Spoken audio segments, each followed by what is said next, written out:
Forrest, thank you so much for speaking to us about Rogue One. I saw the movie yesterday. I really enjoyed it. Excellent. I particularly enjoyed your character as well. He's such a fascinating, interesting guy. What Gareth did is added lots of shades of grey to the rebellion. And your character in particular represents a very extreme end of the rebellion. Yeah. Were there any sort of influences or like inspirations for the character? I guess just looking at some of the modern day wars and things that are going on and the way people have to fight, I guess looking even at originally at the Vietnam War and the guerrilla fighters that were fighting there, all the way up until like the fighters that are fighting in the Middle East and at the current moment, just people who feel like they have small means and have to fight in a certain way in order to be able to win the conflict, and that informed what I was thinking a lot about this character. And how much does the look of the character help inform how you portray him? Because he's got quite a distinctive look when we sort of catch up with him. Yeah, I mean, I think certainly like the armor and gear, like. It gives you a certain, that gave me a certain feeling as a character. And it clearly centered me in as a warrior and as a leader. And at the same time, it also talked to me about all the battles that I had gone through because of the things I needed to be able to survive that were built into my suit. You know what I mean?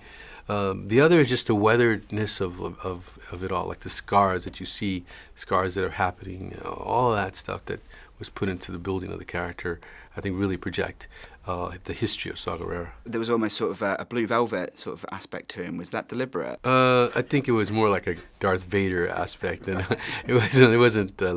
Was it liquid nitrogen or something? It was.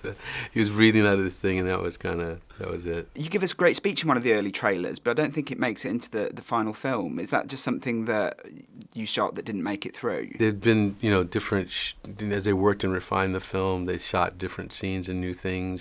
That actual line of, what will you become was an improv line that I did.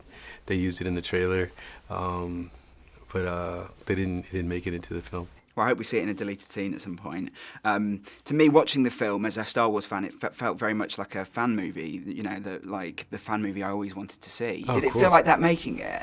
I guess in a way because Gareth has so much joy around it. He's such a fan, so you really can tell that he understands the history of it so well, and he cared so much about being true to certain things while still pushing the envelope forward.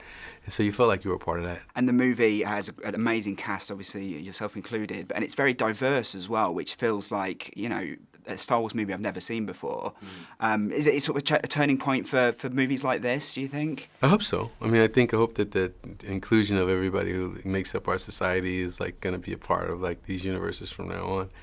And I think what's exciting is, female leads, people from different colors, different cultures, people from all over the world, should represent what is in this film is supposed to try to represent the universe.